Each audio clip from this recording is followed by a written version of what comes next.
प्रायोजक हैं sure cure herbal medicine, सभी असाध्य रोगों का आयुर्वेदिक तरीके से अचूक इलाज।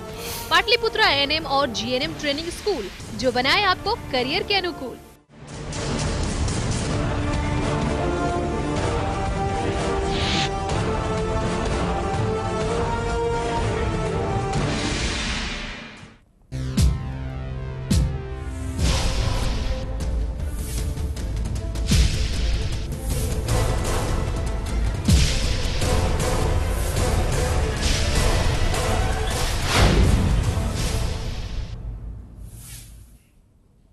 नमस्कार, आप देख रहे हैं आर्यन आपकी आवाज। आपके साथ मैं हूं राहुल शर्मा। सियासत के गर्भ में संभावनाओं के भ्रूण पलते हैं। बिहार में रामविलास पासवान और बीजेपी के गठबंधन की खबर पर यह जुमला बिल्कुल सटीक बैठता है। राजनीति में नफा नुकसान का खेल देखिए। रामविलास पासवान, जिन्होंने गुजरात में दंगों के बाद सेक्युलरिज्म का हवाला देकर बीजेपी से नाता तोड़ लिया था, आज वही रामविलास पासवान मोदी के हमसफर बनने को राजी दिख रहे हैं। 2009 के आम चुनाव में रामविलास पासवान अपनी सीट तक नहीं बचा पाए थे, लेकिन 2009 आज पीछे छूट चुका है। नीतीश और बीजेपी में तलाक हो चुका है। ऐसे में रामविलास पासवान का यह मास्टर स्ट्रोक कम चौंकाने वाला नहीं है। आज हम आपकी आवाज में इसी मुद्दे पर विस्तार से चर्चा करेंगे कि आखिर वो कौन कौन से फैक्टर हैं जिनकी वजह से रामविलास का नमो नमो करना जरूरी हो गया है।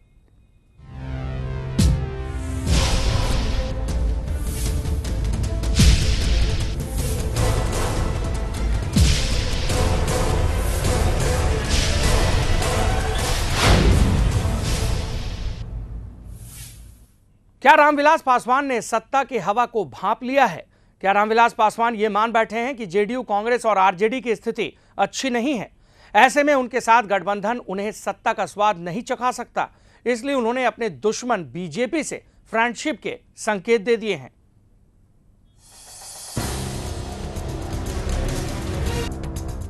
नाराज रामविलास पासवान ने कभी गुजरात दंगों के नाम पर एनडीए से तौबा कर ली थी, रेल मंत्री का चकाचक पद छोड़ दिया था, और आज 12 साल बाद मन ऐसा फिरा कि मोदी की अगुवाई वाली बीजेपी से नाता जोड़ने के लिए जोर शोर की कसरत जारी है। रामविलास तब भी नाराज थे, अब भी नाराज हैं। उस बार मोदी से थे, इस बार लालू से हैं। उस बार केंद्र में बीजेपी की सत्ता चली गई, इस बार क्या होगा कौन जाने। जी हाँ, रामविलास पासवान लालू से बहुत नाराज हैं, बहुत। दरअसल लालू लोकसभा चुनाव में एलजेपी को कम सीट देकर ही गठबंधन का साथी बनाना चाहते हैं। यही बात एलजेपी को टीस गई। उसे लगा कि उसका वजूद इतना भी छोटा नहीं है। लोजपा कुछ है ही नहीं जिनसे राइट ऑफ करके चलो, 15 सीट उधर ले लो, 25 सीट उधर ले लो, 40 सीट कूट जाता है। एलजेपी लंबे अरसे से लालू की उपेक्षा की शिकार है, तो कांग्रेस उसे घास डाल नहीं रही है। दोनों पार्टियों ने गठबंधन के इस तीसरे दल को हल्के में लिया। सीटों के बंटवारे की रूपरेखा भी अभी तक तैयार नहीं हुई। ऐसे में एलजेपी का मन भारी होना लाजमी है। सो हुआ भी यही। अटकलों के बाजार को रामविलास ने और हवा ये कहकर दे दी है कि बीजेपी के साथ गठबंधन करने के सभी विकल्प खुले हैं। सूत्रों की माने तो बीजेपी उसे बिहार में 7 सीट देने को तैयार है, पर रामविलास और बार्गेनिंग के मूड में हैं। इसलिए अभी बीजेपी के साथ गठबंधन होने का पूरा ऐलान नहीं किया है, बस संकेत दिए।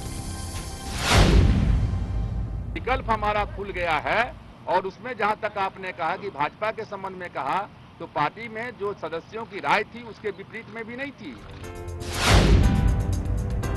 अगर वाकई रामविलास पासवान बीजेपी से गठबंधन कर लेते हैं तो रामविलास को नमो नमो करना होगा, और नमो को भी राम राम करना पड़ेगा, तभी गठबंधन का मजबूत आधार बन पाएगा। नमो को इसमें कोई दिक्कत नहीं होगी, लेकिन रामविलास पासवान के लिए थोड़ा हिचकिचाहट भरा पल होगा, क्योंकि वो पिछले 12 साल से मोदी को कोसते रहे हैं। अचानक मुंह पर आए बदलाव को जनता कैसे पचा पाएगी, ये भी बड़ा सवाल है। बहरहाल बीजेपी एलजेपी गठबंधन अगर हो जाता है तो लालू हो या नीतीश, सबको सिर दर्द होना तय है। आर्यन न्यूज के लिए भुवनेश्वर कुमार और देवांशु की रिपोर्ट। बहरहाल सभी दल लोकसभा चुनाव की तैयारी कर रहे हैं और ऐसे में सभी को अपनी सीटें तय करनी है और इसको लेकर लगातार मंत्रणा का दौर पटना से लेकर दिल्ली तक में चल रहा है युद्ध स्तर पर। और इसमें हो रही डिले एलजेपी को नहीं पच रही थी, इसी वजह से एलजेपी ने बीजेपी का दामन थामने की तैयारी कर रखी है। उसकी औपचारिक घोषणा होनी भर शेष है और तैयारी चल रही है कि कितनी सीटें एलजेपी को मिलेगी। रामविलास पासवान इसी की तैयारी कर रहे हैं। इसी पर है आज हमारी ये विशेष चर्चा और हमारे आज के पैनल में मौजूद हैं तीन खास मेहमान। परिचय कराएंगे आपका विनोद शर्मा जो कि प्रवक्ता हैं कांग्रेस के, स्वागत है आपका। साथ ही लक्ष्मी नारायण सिंह जी मौजूद हैं, हमारे साथ बीजेपी के नेता हैं। और हमारे साथ सुधांशु शेखर भास्कर साहब मौजूद हैं आरजेडी की तरफ से। आप तीनों का बहुत बहुत स्वागत है हमारे स्टूडियो में। सबसे पहले यहाँ पर हम चल रहे हैं लक्ष्मी नारायण सिंह जी आपके पास। जो बातचीत हो रही है, जो खबरें आ रही हैं, दिल्ली में रामविलास पासवान जी ने आज प्रेस कॉन्फ्रेंस भी की और उन्होंने साफ तौर पर बताया कि बीजेपी के साथ उनका गठबंधन हो सकता है। क्या कहेंगे? भारतीय जनता पार्टी पूरा परिवार माननीय रामविलास पासवान जी का स्वागत करता है और इसका हमारी पार्टी और हमारे राज्य की हम इस राज्य के असंख्य कार्यकर्ता समर्थन करते हैं। पार्टी का जनाधार बढ़ेगा। भारतीय जनता पार्टी को एक दलित नेता और दलित वोट बैंक का सहयोग मिलने से दोनों को फायदा है। भारतीय जनता पार्टी एकला चलो के रास्ते पर नहीं चल सकती है इस वक्त दिल्ली के रास्ते। तो दिल्ली पहुंचना है तो हमें रास्ते में सहयोगियों को तो समेटना होगा। इसी क्रम में पार्टी ने निर्णय किया है, पार्टी के शीर्ष नेतृत्व। चलिए, ये आप लोगों ने निर्णय किया है, हालांकि इसकी औपचारिक घोषणा अभी तक नहीं हुई है एलजेपी की तरफ से। देखना यह है कि कैसे सीटों पर बंटवारा हो पाता है और आखिरकार किस ओर जाती है एलजेपी। सबसे बड़ा सवाल यह है। विनोद शर्मा साहब भी हमारे साथ बने हुए कांग्रेस की तरफ से। विनोद जी, क्या कहेंगे? हर बार कुछ न कुछ इस तरह की स्थिति, इस तरह के पेच, और इस बार रामविलास पासवान जा सकते हैं बीजेपी में, क्या वजह इसकी? देखिए, आज रामविलास पासवान जी का प्रेस कॉन्फ्रेंस संवाददाता सम्मेलन मैंने देखा है और उसमें उन्होंने जो दुख व्यक्त किए हैं शायद उसका अभी भी समाधान है कांग्रेस और राजद के पास जी। उन्होंने स्पष्ट कहा कि मैं राष्ट्रीय अध्यक्ष हमारी पार्टी के सोनिया जी से 2 बार मिला और लालू जी ने भी हमको कम सीट देने की बात की और कांग्रेस ने अभी तक स्पष्ट नहीं किया कि हमको कितनी सीटें देगी। लेकिन बात खत्म नहीं हुआ, ये भी संकेत उन्होंने दिया। विकल्प खुले हैं तो ऐसा थोड़ी है कि कांग्रेस के साथ विकल्प नहीं है, राजद के साथ विकल्प नहीं है। अभी भी इधर भी विकल्प उनका नहीं, उन्होंने मजबूरी दिखाई गई। नहीं, उन्होंने मजबूरी व्यक्त की कि चूंकि हमारी छोटी पार्टी है, हमें चुनाव करने में, तैयारी करने में मैंने लंबा समय लगता है, हमें अपने उम्मीदवारों को मैंने जगह पर लाने में, चाहे उन पार्टी मैंने लोकसभा की तैयारी में हमें समय लगता है, राष्ट्रीय पार्टियों को कम लगता है, ये भी कहा उन्होंने। तो निश्चित रूप से उनकी पार्टी छोटी है और सीटों का जहां तक मामला है वो चल रहा है। राष्ट्रीय आलाकमान हमारी चिंतन कर रही है। लालू जी इस पर आज उन्होंने, लालू यादव जी ने कहा कि हमारे पुराने दोस्त हैं और हमारे दोस्त अभी भी हैं। तो रामविलास जी की स्वाभाविक है, उनका दुख व्यक्त करना जायज़ है कि उन्होंने समय पर मानने चाहते हैं कि हमारी सीटें निर्धारित हो जाए, कितनी सीटें मिलनी है। लेकिन कोई भी अवसर नहीं गंवाना चाहते हैं। राजनीति में सब लोग चाहता है, अभी जो गठबंधन का दौर चल रहा है, लेकिन ये भी तो राजनीति होती है विनोद जी कि जिस गठबंधन का साथ लंबे समय तक निभाया, आगे भी उसके साथ बनकर रहा जाए। यहां पर आरोप रामविलास जी का कहीं ना कहीं गाये बगाए ये लग रहा है कि आप लोगों ने डिले की है, ज्यादा तवज्जो इस बार नहीं मिल पाई है उनको, इसलिए उन्हें बीजेपी की तरफ जाने पर मजबूर होना पड़ रहा है। ऐसी देखिए कोई बात नहीं, कांग्रेस पार्टी राष्ट्रीय पार्टी सबसे बड़ी पार्टी है और बहुत सारे मुद्दे पार्टी के पास है। पार्टी के आंतरिक मुद्दे भी सुलझाने हैं, चुनाव के गठबंधन के मुद्दे सुलझाने हैं, सभी मुद्दों को ध्यान में रख के चलना पड़ता है। और चलिए, हमारे साथ हमारे सुधी दर्शक इस वक्त जुड़ चुके हैं। विनोद जी, 1 मिनट के लिए रुकना चाहेंगे आपको। शत्रुघ्न पासवान साहब धनबाद से हमारे सुधी दर्शक जुड़ चुके हैं, उनकी राय लेते हैं इस पूरे मामले पर। आपका स्वागत है आर्य न्यूज में, क्या कहेंगे? सर, बोलना ही है कि रामविलास पासवान जी ने अभी सही निर्णय लिए हैं जी, और इन्होंने दलित का सम्मान कांग्रेस में भी नहीं मिला, आरजेडी में भी नहीं मिला और नीतीश कुमार के भी राज में नहीं मिला। इन्होंने अपना निर्णय मोदी जी के नेतृत्व में पूरे भारत की लहर के देखते हुए इस बार उनका निर्णय बहुत अच्छा है और आशा करता है कि अगर जो है रामविलास जी 7 सीट नहीं तो श्योर सब जीतेंगे। चलिए, बहुत बहुत शुक्रिया अपनी राय जाहिर करने के लिए। सुधांशु शेखर भास्कर जी भी यहाँ पर बैठे हुए हैं आरजेडी की तरफ से। ये आरोप यहाँ पर कुछ दर्शक लगा रहे हैं कि आरजेडी और कांग्रेस की तरफ से तवज्जो नहीं दी गई, इसलिए रामविलास जी ने ये नमो नमो की जो बयारबाही है इस बार उसके साथ ही चलने का फैसला ले लिया। नहीं, तवज्जो नहीं देने की बात नहीं। देखिए, जब गठबंधन होती है और कई अलग अलग दलों के बीच, तो सीटों के बंटवारा और सीटों के चुनाव में स्वाभाविक है विलम्ब होता है, लेकिन इसका ये कारण नहीं है कि अब वो उनका रास्ता इधर बंद था और वो नए रास्ता खोजने लगे। ये कहना ही गलत है। लेकिन उनका ये रहा है कि जब वो सांप्रदायिक शक्ति के खिलाफ में वो सरकार के खिलाफ भी मंत्री पद का इस्तीफा दे के आए थे और इन्हीं नरेंद्र मोदी जी के खिलाफ गुजरात के मामले पर, तो उनको अपना वो स्टैंड कायम रखना चाहिए, वो याद रखना चाहिए। आज अभी बीजेपी के साथी कह रहे हैं हम उनका स्वागत करते हैं। स्वाभाविक है कि आपके साथ कोई पार्टी जाने के लिए तैयार नहीं हो रही है और वैसे में रामविलास जी या अन्य कोई भी पार्टी जाना चाहे तो आप ललायित हैं गठबंधन के लिए, तो स्वागत आप करेंगे। लेकिन इधर से ऐसा नहीं है कि उनका रास्ता बंद हो गया। अब रहा एक दलित, अभी एक दर्शक कह रहे थे कि दलित को सम्मान न बीजेपी से कांग्रेस से मिला, न आरजेडी में मिला, न जेडीयू से मिला। सच्चाई है कि दलित नेता के रूप में रामविलास जी ने दलितों को कितना सम्मान दिया। आज भी जो वो दलित सीट की बात करते हैं, हाजीपुर हो, समस्तीपुर हो या जमुई हो या अन्य कहीं, तो किन दलितों के लिए बात करते हैं? वो सिर्फ अपने परिवार में जो उनके लोग हैं। आपको रोकना चाहेंगे इस वक्त हम हमारे साथ सूरजभान सिंह साहब जुड़ चुके हैं, एलजेपी के नेता हैं, लोक जनशक्ति पार्टी के नेता हैं, फोन लाइन पर हैं इस वक्त। आपका स्वागत है आर्य न्यूज पर। क्या कहेंगे सूरजभान जी, जिस तरह से रामविलास पासवान साहब कह रहे हैं कि बीजेपी के साथ हुआ जा सकता है, आप लोगों की पार्टी क्या इस बार राय मशविरा कर रही है लोकसभा चुनाव के मामले पर? लोकसभा पर पार्लियामेंट्री बोर्ड का आज हम लोग बैठक था जी। सब लोग अपना अपना राय दे दिए हैं। बाकी राष्ट्रीय अध्यक्ष आदरणीय रामविलास पासवान जी को फैसला लेना है। क्या लग रहा है, आप उनके निकटवर्ती हैं, आप लोगों की बातें होती हैं, क्या संकेत मिलते दिख रहे हैं? संकेत लेना और फैसला लेना सब उन्हीं के हाथ में है, जो फैसला ले। बीजेपी के साथ जाना आपकी पार्टी के लिए कितना फायदेमंद या नुकसानदेह हो सकता है? ये तो जनता कर्मों पर ही है, फैसला अपना सुनाएंगे। नहीं, कांग्रेस और आरजेडी से भी क्या आपकी बातचीत चल रही है अभी तक? जी नहीं, आरजेडी से बातचीत खत्म, अंतिम खत्म। लेकिन रामकृपाल यादव जी ने साफ तौर पर बयान देकर कहा है कि अभी भी रामविलास जी साथ हैं और लालू जी ने भी। अब रामविलास इतना दिन से कहाँ थे हम लोग, जिससे कि रोज जिसे चलते घूरते जी। आज 6 महीना से रामविलास पासवान जी लाइन की क्लियर करने के लिए कर रहे थे जी।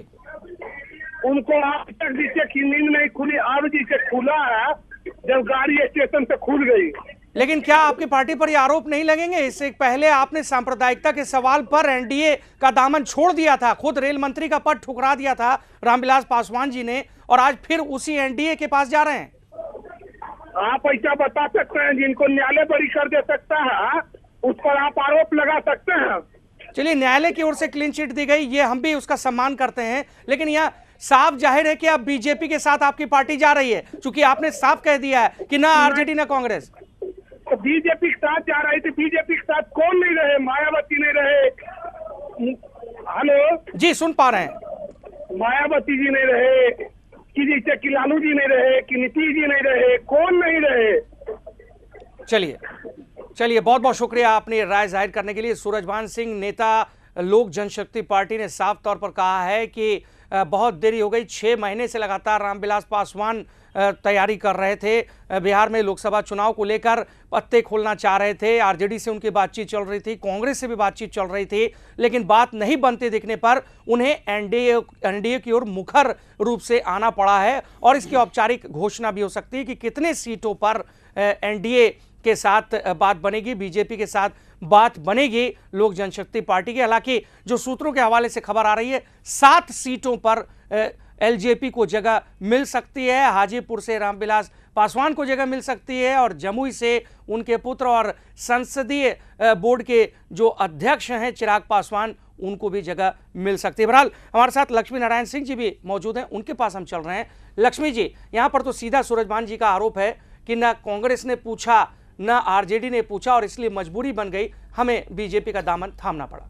माननीय सूरजभान जी का मैं पहले भी कह दिया कि माननीय रामविलास पासवान जी और उनकी पार्टी के सभी साथियों को धन्यवाद है मेरी पार्टी की ओर से और इस देश के करोड़ों असंख्य कार्यकर्ताओं की ओर से। अभी हमारे साथ शिरकत कर रहे भास्कर जी ने एक सवाल उठाया कि भारतीय जनता पार्टी ललायत है, ललायत शब्द इन्होंने उपयोग किया, तो मैं दो टूक शब्दों में इन्हें और आपके माध्यम से आम आवाम को बता देना चाहता हूं कि भारतीय जनता पार्टी ललायत कदापि नहीं है। हमने 13 दलों का गठबंधन सफलतापूर्वक चलाकर देश में साबित किया है कि हम साथियों को लेकर चलने की ताकत रखते हैं। चलिए, लेकिन यहाँ पर आरोप भी तो साफ तौर पर लगाया विनोद शर्मा साहब रामविलास पासवान जी की पार्टी ने कि कांग्रेस ने मुखर रूप से नहीं बोला, कुछ बातें नहीं की, इतने दिन तक इसको पेंडिंग रखा, इसलिए उनको जाना पड़ रहा है यहाँ पर बीजेपी के साथ। देखिए, कांग्रेस पार्टी एक राष्ट्रीय पार्टी है और पार्टी के पास बहुत सारे मुद्दे हैं। कांग्रेस में पहले से भी चुनाव के समय में हम उम्मीदवारों की घोषणा करते हैं जी। और गठबंधन का भी अंतिम स्वरूप चुनाव के लगभग में होता है। अभी 2 महीने बाकी है, 1.5 महीने बाकी है, ऐसा नहीं कि संभावना खत्म हो गया है। और सूरजभान जी ने अभी नहीं कहा कि कांग्रेस से हमारा संबंध खत्म हुआ है, राजद से जरूर कहा है और उन्होंने ये भी कहा था कि सोनिया जी पर हम सौंपते हैं कि वो फाइनल जो निर्णय करेंगी मैं मानूंगा, आज भी उन्होंने कहा है। तो कहा कि संभावना नहीं बंद हुआ है, ऐसा नहीं कि अभी खत्म हो गया, रास्ते बंद हो गए हैं। और अभी भी पूरा मेरा विश्वास है कि रामविलास जी ने कहा कि मैं अभी भी सेकुलर हूं और पुरानी बातों पर अडिग हूं, आज भी कहा उन्होंने। ठीक है, हमारी पार्टी की भावना है, हमारे लोगों की भावना अलग हो सकती है, लेकिन मैं उसी रास्ते पर अभी भी हूं, आज भी उन्होंने कहा है स्पष्ट रूप से। तो जब सेकुलर है, पुरानी बातों पर अडग है, तो जाने का कोई सवाल नहीं। ठीक है, उनको सम्मान चाहिए, उनको सम्मानजनक समझौता चाहिए। निश्चित रूप से कांग्रेस पार्टी विचार कर रही, समय आने पर देगी और जल्द ही देगी, लेकिन इसका मतलब ये नहीं कि वो चले गए। ठीक है, वो संभावना व्यक्त कर रहे हैं, उनके लोग दबाव दे रहे हैं, उनके पार्टी के लोग जिनको टिकट चाहिए, बहुत सारे लोग घेरे रहते हैं हर एक नेता को टिकट के लिए, तो ऐसे लोग तो दबाव देंगे ही, रास्ता भटकाने का प्रयास करेंगे। लेकिन रामविलास जी बहुत सूझ वाले नेता हैं और वो गलती नहीं दोहराएंगे जो पहले दोहराए थे। चलिए, गलती क्या होगी या और सही क्या होगा, उस हमारे भाई अभी बता रहे हैं कि हम स्वागत कर रहे हैं रामविलास जी का, लेकिन इनको ये भी बताना चाहिए कि अश्वनी चौबे जी ने क्यों ऐसा बयान दिया। अच्युतानंद सिंह पार्टी छोड़ने की बात कर रहे हैं, उधर अवनीश सिंह विधायक और राणा गंगेश्वर सिंह पार्टी छोड़ने की बात कर रहे हैं, तो स्वागत कहाँ? बड़े पैमाने हो गया, भाजपा में जाने का पहले विद्रोह। रामविलास जी अगर गलती से चले गए तो पूरी पार्टी ध्वस्त हो जाएगी भाजपा, वो तो जाएंगे रामविलास जी और पूरे भाजपा को लड्डू बेंगे जो भी बचा हुआ है। चलिए इस बारे में हम बात करते हैं। हमारे साथ एक सुधी दर्शक इस वक्त बेगूसराय से जुड़ चुके हैं। आपका बहुत बहुत स्वागत है आर्य न्यूज में, क्या कहेंगे? मुरली जी। जी, हम बोल रहा हूँ मुरलीधर मुरारी जी। मुरारी साहब, स्वागत है आपका, अपनी राय जाहिर करें। जी, हम कांग्रेस का जिला अध्यक्ष है बेगूसराय का। जी, अपनी राय जाहिर करें। जी, बात यह है कि हम कांग्रेस का जिला अध्यक्ष हैं, तब हम आपको कहते हैं कि कांग्रेस पार्टी में सोनिया राहुल गांधी को छोड़ के और राजद में लालू यादव, ये लोग जो है ना, सोनिया राहुल छोड़ के कांग्रेस पार्टी का लीडर और राजद का लीडर मन तानाशाह है, अहंकारी है, वो अपने कार्यकर्ता को वैल्यू नहीं देता है। इसलिए रामविलास पासवान जी को महत्व नहीं दिया, इसलिए उनके पास कोई विकल्प नहीं था, इसलिए कि उनको जाना पड़ा। इसलिए कांग्रेस एंड राजद दोनों डिक्टेटरशिप है, सिर्फ सोनिया राहुल गांधी छोड़ के। विनोद जी, आपकी पार्टी के चलिए आप बने रहिए हमारे साथ। विनोद जी खुद बैठे हुए हैं, प्रवक्ता हैं कांग्रेस के, आपके जिला अध्यक्ष यहाँ पर इस तरह का आरोप लगा रहे हैं कि यहाँ पर डिक्टेटरशिप चल रही है। पहली बात मैं बता दूं कि वो जिलाध्यक्ष नहीं है, वो गलत बयान दे रहे हैं। वहां के जिलाध्यक्ष सार्जन सिंह है बेगूसराय के, उनकी जानकारी के लिए मैं बता देता हूं। अभय कुमार सिंह सार्जन बेगूसराय के जिलाध्यक्ष हैं, वो गलत बयानबाजी कर रहे हैं। मुरली जी को मैं जानता हूं व्यक्तिगत रूप से उनकी, लेकिन उन्होंने हमारे राष्ट्रीय अध्यक्ष पर आरोप नहीं लगाया। सोनिया गांधी जी और राहुल गांधी जी को अलग रख रहे हैं और पार्टी के अंदर डिक्टेटरशिप चर्चा कर रहे हैं। उन्होंने कहा कि सोनिया राहुल गांधी को छोड़कर, तो ठीक है, उनकी भावना हो सकती है, लेकिन कांग्रेस से ज्यादा अच्छा विचारधारा और लिबरल पार्टी और आम जनों की भावना रखने वाली कोई पार्टी नहीं है। और हम कोई भी आम सहमति बनाने के बाद निर्णय लेते हैं। हमारे राहुल गांधी जी आज गांव देहातों में घूम रहे हैं, आम कार्यकर्ताओं के बीच में लोगों की रायशुमारी करवा रहे हैं तब उम्मीदवारी तय करने की बात रही। युवा और महिलाओं को भागीदारी देने की बात करें तो ऐसी बात नहीं है। उनकी भावना कहीं से उनको आहत होगा, हो सकता है उनको कोई तकलीफ पहुंची होगी, लेकिन गलत है। उनको अपना जो दुख है लिखित रूप से पार्टी के पास पहुंचाना चाहिए, अपनी भावना रखनी चाहिए और पार्टी के बारे में गुमराह नहीं करना चाहिए। या तो वो रामविलास जी के साथ या भाजपा के साथ जुड़ गए होंगे और वो गलत रूप से अपने को जिलाध्यक्ष बताने का प्रयास कर रहे हैं, वो जिलाध्यक्ष नहीं है। चलिए, मधुबनी से हमारे साथ अरुण कुमार साहब जुड़ चुके हैं फोन लाइन पर। स्वागत है आपका, क्या कहेंगे? हाँ सर, मैं अरुण कुमार मधुबनी से बोल रहा हूँ, नगर का महामंत्री हूँ जी। और मैं चाहता हूँ कि रामविलास जी के साथ भारतीय जनता पार्टी का गठबंधन हो जाता है तो बिहार में 40 का 40 सीट हम लोगों को मिलेगा। चलिए, ये संभावना, चलिए ये बात आप लोग कह रहे हैं। बहुत बहुत शुक्रिया हमारे साथ जुड़ने के लिए और अपनी राय जाहिर करने के लिए। तो लक्ष्मी नारायण सिंह जी, हम यहाँ पर लगातार बातचीत कर रहे हैं कि जिस तरह के गठबंधन की बात चल रही है, क्या फैक्टर इस बार बनता दिख रहा है आप लोगों को? स्पष्ट रूप से आदरणीय विनोद शर्मा जी ने कहा, भास्कर जी ने कहा कि जो रामविलास जी एनडीए को छोड़ कर गए थे और स्वयं एनडीए की ओर आए हैं, तो हमारी पार्टी की स्थिति, देश की जनता का मूड ये बड़े नेता और कार्यकर्ता भांप रहे हैं। हम तो एक महागठबंधन बनाएंगे ही। हमें दिल्ली का सफ़र तय करना है, हमें आदरणीय नरेंद्र मोदी जी को प्रधानमंत्री बनाना है, ताजपोशी करवानी है।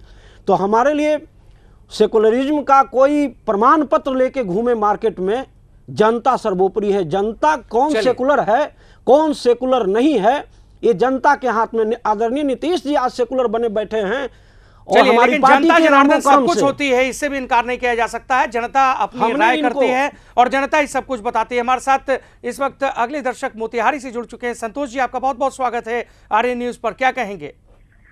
मैं तो यही बोलता हूँ जी, जेडीयू से बबलू देव जी का टिकट दे दिया जाए जी, चुनाव निकाल लेंगे। चलिए, चुनाव निकालने की बहुत बहुत शुक्रिया अपनी राय जाहिर करने के लिए। सुधांशु शेखर भास्कर जी भी हमारे साथ बैठे हुए हैं। सुधांशु जी, सूरजभान सिंह जी ने क्या कहा आपने भी सुना कि आरजेडी से बातचीत खत्म हो गई और उसका कारण ये रहा कि खूब दौड़ाया गया, रामविलास पासवान की पार्टी को समय नहीं दिया गया। क्या कहेंगे आप?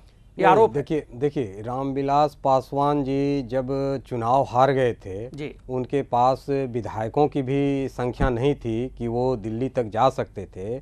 माननीय लालू प्रसाद जी हमारे नेता ने उनको उस वक्त वो सम्मान दिया और जब उनको दिल्ली में अपना आवास तक छोड़ने की नौबत आ गई थी, और वैसी परिस्थिति में लालू प्रसाद जी ने उनको अपने विधायकों के बल पर राज्यसभा भेजकर उन्हें वो सम्मान दिया। तो इनका कहना कि आरजेडी ने सम्मान नहीं दिया, ये गलत है। हाँ, समय के साथ इनको पेशेंस की आवश्यकता है, थोड़ा सा और धैर्य रखने की आवश्यकता थी। कांग्रेस, आरजेडी और लोजपा का गठबंधन की चर्चा अभी भी चल रही है। रामविलास जी ने भी अभी पूरी तरह से नकारा नहीं है, इसलिए ये संभावना अभी भी बनी हुई है। लेकिन उनके जो नेता सूरजभान जी हैं या अन्य जो भी उनके ऊपर प्रेशर डाल रहे हैं, क्योंकि उनका सीट अपना अपना जहां भी मारा जा रहा है, इस ख्याल से वो अपने सीट को प्राप्त करने के लिए और उस तरह से दबाव बना रहे हैं। सच्चाई है, अभी विनोद जी ने भी कहा कि बीजेपी में अगर वो जा रहे हैं तो बीजेपी के नेताओं के द्वारा उनका विरोध हो रहा है, उनको सम्मान अभी कहाँ मिल रहा है।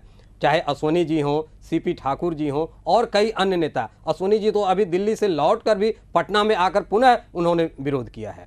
तो और यही नहीं, और जब वो उस दल में चले जाएंगे, गठबंधन हो जाएगा, तो और भी वहाँ भगदड़ होगी। अब जो दसई चौधरी गए हैं वहाँ पर हाजीपुर से लड़ने के लिए, वो क्या करेंगे?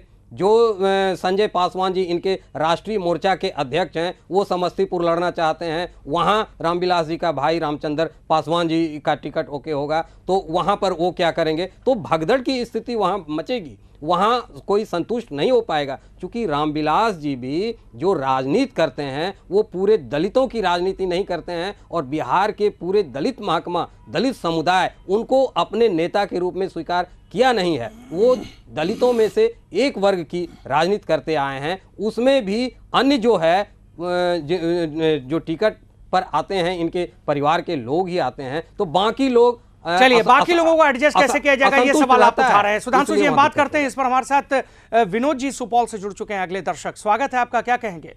जी, मैं यही कहना चाहता हूँ जी कि पूर्व में अटल बिहारी वाजपेयी जी का सरकार था, जी यही रामविलास जी ने वाजपेयी जी की सरकार को जो है गिराने का काम किया जी, एक वोट से।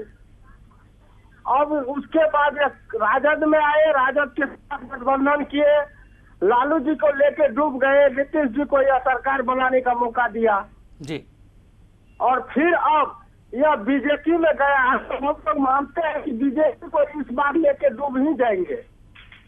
चलिए, बहुत बहुत शुक्रिया आपने राय जाहिर करने के लिए। बीजेपी पर यहाँ पर तीखी प्रतिक्रिया दी है हमारे सुधी दर्शक ने, और साथ ही रामविलास जी पर गाहे बगाए आरोप भी लगते रहे कि जिधर देखिए रेवड़ी चले उधर निकलने। चूंकि चुनाव की मलाई खाने की आदत और उसमें जीत की जंग और जीत का सेहरा जो है बांधने की आदत रामविलास जी की पार्टी को रही है, ये आरोप लगते रहे हैं कि कभी भी विपक्ष की भूमिका में बहुत मुश्किल से आते हैं रामविलास पासवान। इस पर भी हम बात करेंगे और साथ ही लक्ष्मी नारायण सिंह जी की भी राय लेंगे, लेकिन ब्रेक की उस पार।